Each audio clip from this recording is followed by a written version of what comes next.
by the early 80s, then yeah, things started changing to just, let's get on the radio, let's have a hit, let's be commercial, let's, sell some records. So again, it took 10, 15 years, a generation, if you will, for that Woodstock mentality to really click in and to really get in there and let's sell some units, let's sell some product. So it became, a little bit more commercialized like everything else.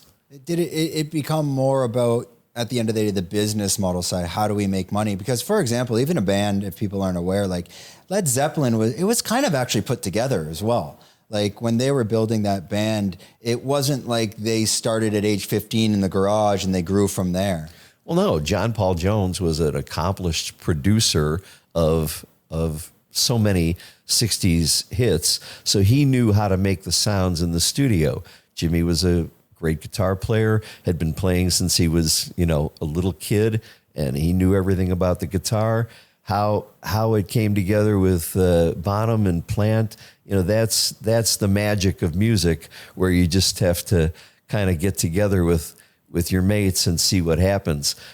How many times did that happen where great music wasn't made, or no music was made, or fights erupted immediately between the parties involved and they couldn't get along? And so you have no idea how fragile that the band, the band mentality is until you're inside of it or experience it. That's why I stopped writing about music at some point, and because I wanted to be part of that. I wanted to play music with people, and I wanted to feel that thing that the people I've been talking to about all those years were talking about. So I had the best of both worlds. I wrote a book. It's called Everything I Know I Learned from Rock Stars, and it's kind of facetious, but it's also kind of true. I mean, I learned a lot about music and about life from interviewing rock stars, because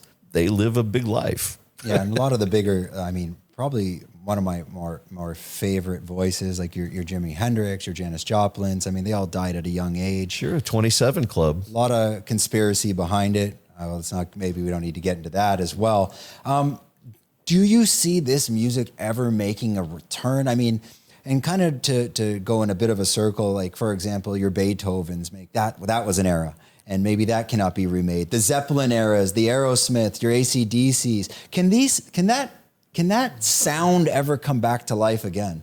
Well, in some ways, it never went away.